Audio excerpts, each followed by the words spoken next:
기쁨. 아,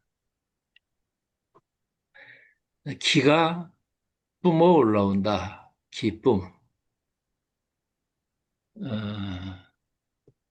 그러니까 샘이 이렇게 물이 퐁퐁 솟아오르듯이 그걸 어떻게 눌러요? 이게 내 안에서 기가 뿜어 올라오는가. 음. 우리는 기쁨과 즐거움을 좀 혼동하는 것 같아요. 이게 영어에서는 이 기쁨을 joy라고 얘기를 하잖아요. joy. 그리고 즐거움, 우리가 뭔가를 가졌다, 맛있는 걸 먹는다. 그럴 때도 기쁠 때가 있죠. 그러나 그것은 존재의 근원에서 올라오는 에너지는 아니잖아요. 그건 이제 플레저라고 그러잖아요. 즐거움, 삶의 소소한 즐거움. 물론 그 속에서도 기쁨을 느끼는 사람도 있죠, 이게. 그러나 이제 내가 무언가를 가졌을 때, 내가 뭔가 원하는 것을 상대방이 나에게 줄 때, 그것은 이제 즐거움의 영역이라고 볼 수가 있겠죠, 이게. 그 영국의 시인 중에 윌리엄 블레이크라고 하는 아주 유명한 시인이 있어요. 그 사람 시가 참 뭔가 좀 진하죠, 이게. 그 양반이 에너지는 기쁨이다. 뭐 그런 표현을 했어요. 에너지는 기쁨이다. 그래서 그 구절을 보면서 나는 이 말을 다른 말로 바꾼다면 뭘로 할 수 있을까? 했는데 삶은 기쁨이다. 이렇게 새기면 더 좋겠다. 이런 생각을 한 적이 있어요. 예? 그러면 삶의 기쁨이라고 하는 것은 어느 때 내가 경험할 수 있는 거지? 이렇게 생각을 해 봤더니 내 마음과 몸이 일치할 때 그러잖아요.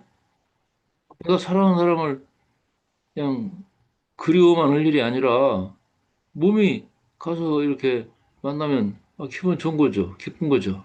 어, 그래서 삶의 기쁨이라고 하는 것은 마음과 몸이 일치할 때 저는 이제 이것을 이제 무함이라고 이제 표현을 했는데 이걸 이제 다양한 각도로 해석할 수 있다면 내가 품는 이상과 현실이 일치할 때 그 자연스럽게 일어나는 거거든요, 이게. 그러면 나는 지금 내 인생에 있어서 내 삶에 얼마나 기쁨이 있는 거지? 이런 생각을 또 해볼 수가 있겠죠? 기쁨은 활기하고 동하는 것 같아요. 활기. 어? 신나는 거지. 그래서 에, 삶에 기쁨이 없고 활기가 없다. 그건 뭐 기쁨이 없는 상태죠, 이게. 그- 자, 우리가 기쁨의 삶을 이 순간 누리기 위해서 무엇이 필요한가? 첫째, 명료한 사고와 이해가 필요하다는 거예요, 이게. 에, 의식이 명료하지 않아. 올바른 선택을 할 수가 없어요. 그럴 때 인간은 어떤 현상이 생기는가? 자유와 행복을 두려워하게 된다. 이걸 아주 명료하게 어, 뭔가 이렇게 집어내가지고, 에, 그 자유로부터의 도피라는 책을 쓴 에릭 프롬이 있어요. 이분 참, 예전에 젊은 날에 참 성경처럼 또 이렇게 만났던 분이 이 에릭 프롬입니다, 이게. 자유로부터 도피. 저는요, 목회를 하면서, 참 그런 생각을 많이 하게 돼요. 이 자유로부터의 도피를 하는 공간이 예배당이구나라는 생각을 많이 해요, 이게. 아, 자유로부터의 도피. 내가 왜 여기 있는지, 어? 예. 그런 걸 모르는 거예요. 말로는 예수를 믿는다고 하지만 예수를 알려고 하지 않아요. 예.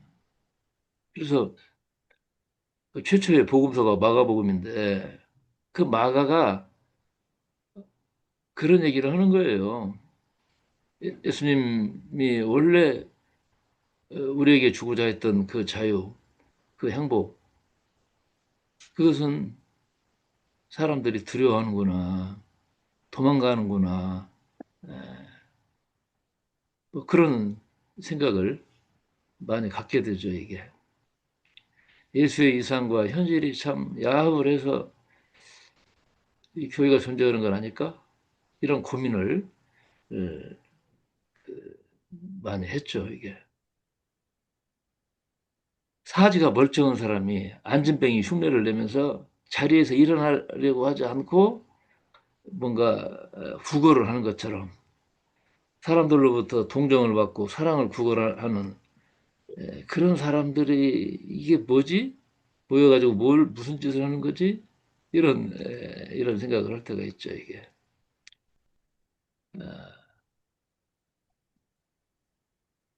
제가 처음 이렇게 목회를 하는 우리 고향교회가 있었는데 부임하기도 전에 어떤 분이 돌아가셨다고 장례식을 좀 해달라는 거예요. 근데 저는 장례식을 해본 적이 없거든요. 이거 그래서 좀 난감하잖아요. 그래서 사역을 했는데 그냥 필사적으로 이거 하셔야만 된다고 주장을 해서 처음 가는 동네에 얼굴도 모르는 사람들 처음 보면서 그렇게 이제 어떤 그 동네 시골 동네를 이제 간 거예요. 이 뒤에 이제 관이 있는데 이게 남잔지 여잔지도 모르고 가가지고 참 그분 장례식을 치른다고 거기 서 있는데 마당에는 뭐 울고 있는 가족들도 있고 동네 사람들 와가지고 뭐 한쪽에서는 막걸리도 마시고 또 제 앞에는 교우들이 이렇게 또 예배드린다고 또 이렇게 모여 있고 전부 다 낯설잖아요. 거기에서 제가 예배 그걸 어떻게 하는지도 몰라가지고 아는 목사님한테 물어서 대충 뭐 이렇게 하라고 그래서 이제 가서 하고 있는데 갑자기 내가 무슨 짓을 하고 있는 건가? 내가 누구인가? 이런 생각이 와가지고 웃음이 터졌어요, 제가. 걷잡을 수 없이 웃음이 나오는 거야. 그렇다고 사람들 앞에서 웃을 전문 수는 없고, 직장에서. 이 관을 향해서 돌아가지고, 혀를 깨물어가면서 이게 참으려고 해도, 웃음이 나오는 거야, 이게. 하여튼, 그런 난망한 그런 이제 기억이 납니다, 이게. 아, 그런 어떤 내 자신에 대한 낯섦이 나에게 하여튼 웃음을 터지게 했던 그런 경험이 이제 있었죠, 이게. 자, 세상이 혼란스러워질수록 사람들이 많이 쓰는 말이 뭐냐면 어렵다, 죽겠다 이런 말을 많이 사용을 해요, 이게. 근데 어렵다는 말, 죽겠다는 말을 많이 하는 사람을 내가 또 관찰을 해보니까 그 사람은 현재 가지고 있는 것을 누리지 못하고 있는 상태예요. 그러니까 내가 없는 것만 동경하는 거예요, 이게. 내가 가진 것이 참 많은 사람인데도 불구하고 내가 없는 걸 가진 사람들이 내 주변에 많은 것 같은 그런 강박에 시달리고 있어요, 이게.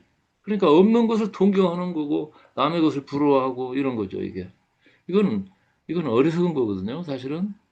자기 자신이 없는 불행을 상상으로 불러들여 가지고 과장하고 있는 거예요. 불행의 어떤 푸념을 하는 거죠. 그래서 사람의 의식이 흐려지면 흐려질수록 사람들은 자기 자신의 불행을 과장하는 습성이 이제 나타난다는 거죠, 이게. 예. 지금 우리 시대가 엄청난 변화를 가져오고 있어요. 이 챗GPT가 이게 애사로운 것이 아니더라고요. 좀 이렇게 전문가들 만나서 좀 나한테 좀 설명 좀 해보라고 해가지고 들어보기도 하고 또 유튜브에서 보기도 하는데 이거 이해해야 됩니다, 이게. 시대의 변화에 지혜롭게 대처하지 않고 그냥 옛날 생각만 하고 있다. 내 욕심만 계속 키워가려고 한다. 이건 정말 자기 자신을 바보로 만드는 그런 시대에 우리가 좀 왔어요, 이게. 그래서 지금 우리 사회의 어떤 구조의 판이 좀 뒤집어지고 있다. 이건 우리가 먼저 이해를 하셔야 될 것 같아요, 이게. 바로 그런 명료한 의식을 갖기 위해서는 내 자신에 대한 무지가 어떤 무지를 내가 상태에 있는 건지, 내가 어떤 나로부터 도망가고 있는지, 뭐, 나는 지금 현재 어떤 희망이 있는 것인지, 그리고 나에 대한 어떤 명료한 이해가 깊어지기 위해서 내가 뭘 알아야 되는지, 이런 생각도 좀 해볼 필요가 있는 거죠, 이게. 내가 어떤 두려움에 사로잡혀 있는가. 신앙의 주제는 뭐냐면, 알 수 없는 두려움을 붙잡고 있는 거예요. 그런 사람들의 특징은 뭐냐면 내 안에 이미 입력되어 있는 것 그것만 가지고 모든 걸 판단하려고 하고 자기 고집을 부리는 거죠, 이게. 그래서 신자이 우리에게 뭔가 제시하는 명료한 그 인식, 명료한 이해, 이걸로부터 도망치는 그런 사람들이 이제 이게 신장에 이슈가 있는 것이죠. 그래서 신장이 건강하다는 것은 생각이 명료해질 수 있는 바탕이 되어 있다는 거예요. 사고가 명료해야 이해의 눈이 열리고 대상을 바라보는 안목과 의식이 깊어지게 되는 것이죠, 이게. 어? 우리가 애들에게 하면 우리 몸에 대한 어떤 장기들에 대해서 이제 공부를 해왔죠. 그러면 이 내 자신에 대한 이해의 깊이가 깊어질수록 내 눈이 더 떠지잖아요, 이게. 응? 그래서 그 사람의 의식과 안목이 뭔가 어떤 상태냐 하는 것은 그 사람의 신장의 건강과 밀접한 관련이 있다. 이게 이게 이제 뭐 신장 그 혈 투석하고 이런 사람들의 의식이 건강하고 자기 중심을 바로잡고 또 어떤 사물을 바라볼 때 자기 두려움을 투사하지 않고 있는 그대로 볼 수 있는 그런 거. 이것은 신장과 밀접한 관련이 있어요, 이게. 실제 일어나지도 않았어요. 그런데 내 안의 경험을 가지고 미리 걱정을 하고 있는 거. 모든 일을 방어적으로 대하는 거. 핑계대고 불평하는 사람들. 이거 투사거든요, 프로젝션. 없는 걸 있는 것처럼 보고 그걸 가지고 그 환상을 가지고 뭔가를 이렇게 판단을 하기 때문에 또 사람들을 공격하고 함부로 말하고 이런 이런 이슈가 그 사람이 왜 그러는가에 대한 그 뿌리에 신장이 있다는 거. 이걸 좀 우리가 이해를 할 필요가 있죠. 자, 지금 내 눈앞에 무엇이 있는지 이것을 보는 눈이 모르는 상태에서 아무 내 앞에 존재하는 현실과는 전혀 무관한 과거에 입력된 하나의 경험을 계속 일반화해 가지고 그 위험을 미리 뭐 예견을 하면서 뭐 막으려고 하는 시도 이런 것들 그런 의도를 뭐라고 하냐면 선입견이라고 그러잖아요. 선입견. 음? 이 선입견이 노예가 된 사람들 그런 사람들의 의식이 투명하고 순수하겠습니까? 이게 순수라고 하는 거. 아 이거 뭐 싫어하는 사람 있겠어요? 그런데 순수라는 말을 많이 이렇게 하는 사람이 있어요. 그 단어를 많이 사용하는 사람. 근데 그 사람이 순수 그 자체가 무엇인가를 알고 있는가? 이걸 물어보면 벙어리가 돼요, 이게. 있는 그대로를 바라보기보다는 자신의 과거 경험과 신념을 투사해서 바라보는데 익숙한 사람들이 순수를 또 많이 찾아요, 또 이게. 순수는 인간의, 나는 본성이라고 생각을 해요. 본성. 본성. 나의 어떤 것들을 내가 가진 내 이름이나 내 이력이나 뭐 이런 모든 것들을 나로 아는 그러니까 나 아닌 것을 나로 아는 그 착각 거기서 깨어나는 거 그러니까 I am 뭐 땡땡땡이 아니고 I am까지만 나는 그냥 이다 나는 나다 어? 예. 돌은 돌이다. 똥은 똥이다. 똥은 더러운 것이 아니라 똥은 똥이에요. 그냥.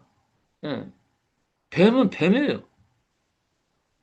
그래서 그 무엇들로 나를 대치시키는 거기에서 깨어나는 것을 본성을 자각한다라고 얘기할 수 있어요. 아예. 그러니까 성경에 보면 빌라도에게 재판을 받을 때 예수님이 이제 그런 대답을 하죠. 야, 네가 왕이냐? 어? 메시아냐? 물어볼 때 하죠. 에고 에임이라는 말을 쓰셔요. 에고 에임. 그게 I am이에요. 나는 나죠. 나는 나로서의 나. 그 자리가 내가 서야 될 자리고 내가 가장 순수해지는 그 순간이거든요, 이게. 예. 그게 바로 본성이에요. 나는 인간의 본성은 바로 순서라고 생각을 해요. 다만 착각을 하고 있는 거죠, 이게. 그 본성의 문을 통과할 때 영성이 열리는 거고 영성이 열려야 신성의 세계를 거론할 수가 있습니다, 이게. 근데 이것이 안 되는 상태 하에서 어? 예를 들어 얘기하면 석양이 지고 어두워질 때 어둠아 물러가라 하면서 부채질을 하고 있다면 그거 정신병자지. 그게 사람이에요, 그게? 그러나 그런 미친 상태의 사람들이 바글바글 되고 있어요, 지금. 이게. 어,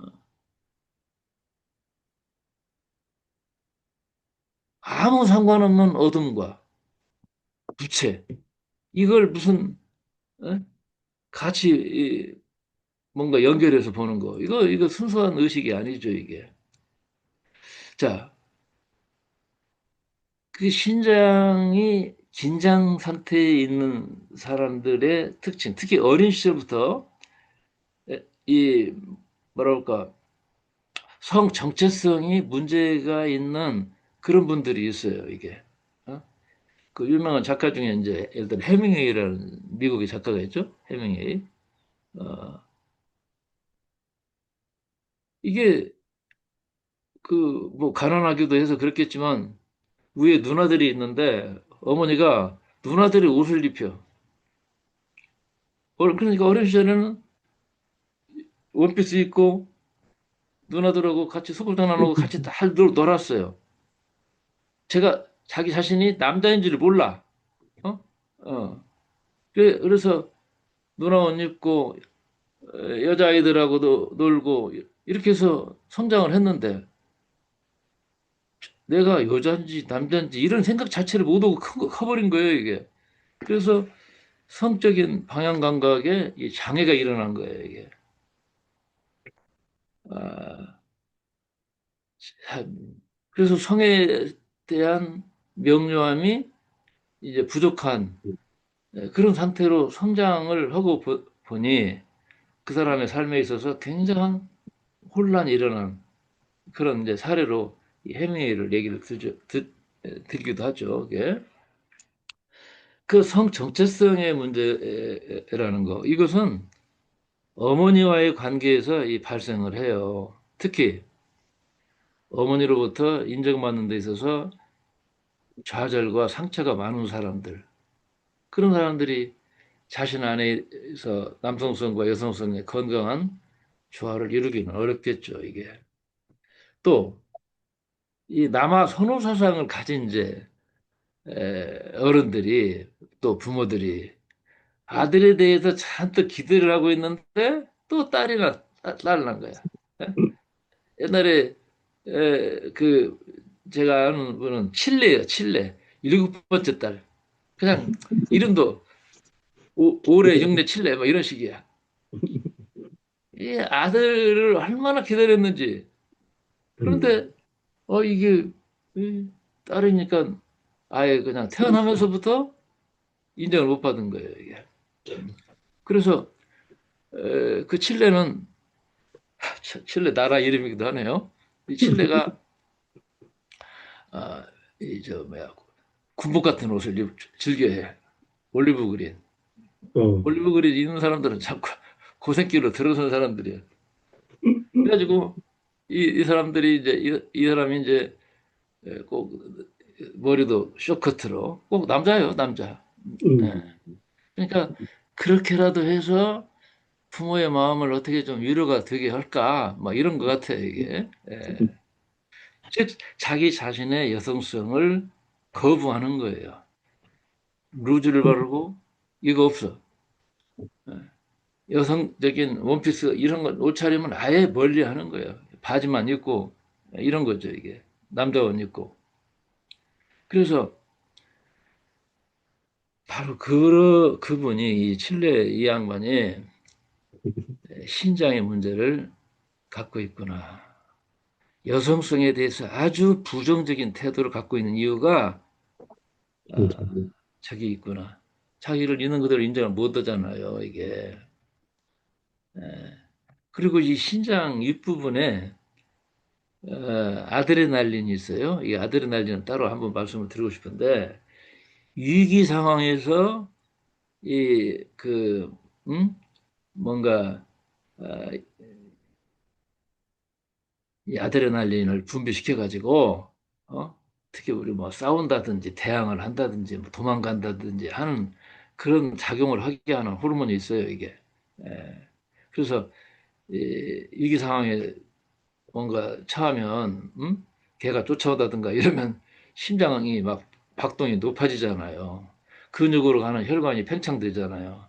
또 땀이 나기도 하고 몸에 열이 막 오르기도 하고 뭐 이런 것들 이게 다 아드레날린과 관련이 있는데 그 이 아드레날린이 이 분비가 되면 뭔가 막 눈이 확장되고 그 눈을 크게 해가지고 상대에게 겁을 주는 뭐 이런 것들.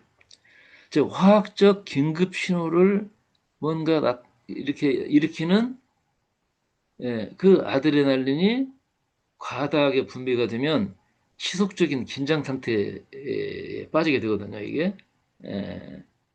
근데 너무 적게 나오면 위기 상황에서 바보처럼 그냥 가만히 있는 꼼짝달싹을 못하는 그런 상태로 되는 것이죠.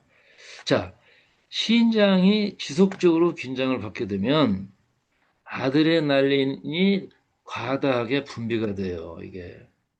과다하게 분비된 사람들의 특징이 뭐냐면 자기 우월감에 사로잡혀, 이게. 예? 그, 막, 무슨 뭐, 개돼지 발언하는 사람들, 어떤 공무원이 있었잖아요. 그렇죠. 이, 이 TV에 나온 그 사람 싹 얼굴을 보니까, 이야, 저 사람, 어? 이게 과다한 우월감에 의해서, 즉, 아드레날린이 과다 분비 상태에 빠져가지고 저 사람이 자기가 무슨 말을 하는지 모르고, 어? 이 국민들을 개돼지라고 하는 표현을 아무렇지도 않게 쓰는, 어저께도인가요? 뭐, 어떤 공무원이 말을 함부로 하고 사람들을 아주 무시하고 이런 미친 인간들이 있어요. 우리나라 공무원들 정신 분석을 한번 진단을 받아봐야 될 것 같아, 이게. 자, 인간이 자기 자존감을 간다는 건 아주 중요한 거죠. 이게 필수적인 거예요. 그러나 나만이 최고다. 어? 내가 가진 어떤 직업적 위치, 포지션이 조금 이렇게 뭐 높은 위치라고 해서 그걸 가지고 사람들을 무시한다든가 이런 사람, 그런 의식의 혼란 상태에 빠진 거예요. 신장에 위기가 온 거예요, 이게. 저는 그것을 정신적 간질 상태다라고 이렇게 표현을 해요. 정신적으로, 이게 간질 환자야, 이게. 신장에 긴장이 이렇게 쌓이면 있는 그대로 바라보는 눈을 가질 수가 없습니다. 그래서 우리가 신장을 잘 다스려야 돼요. 함부로 먹고, 함부로 살면 신장에 고통을 받고, 의식에 장애가 생겨요, 이게. 내가 남보다 잘났다? 예. 또 여기저기 둘러봐도 나밖에 없네? 이런 우월감. 우월감도 필요하죠. 그러나 우월감에 사로잡혀가지고 그것이 사실인 줄 알면 그런 사람이 자기 자신을 명료하게 바라볼 수 있겠어요, 이게? 사람을 사랑으로 품을 수 있는 가슴이 존재할 수가 없잖아요, 이게? 이 신장과 심장이 아주 직통으로 연결이 되어 있는데 자기 자신을 명료하게 바라볼 수 있는 그 눈이 모르는 인간들이 어떤 포지션에 있으면서 사람들을 함부로 대하는 이런 것들. 이건요, 중증, 중증 환자예요, 이게.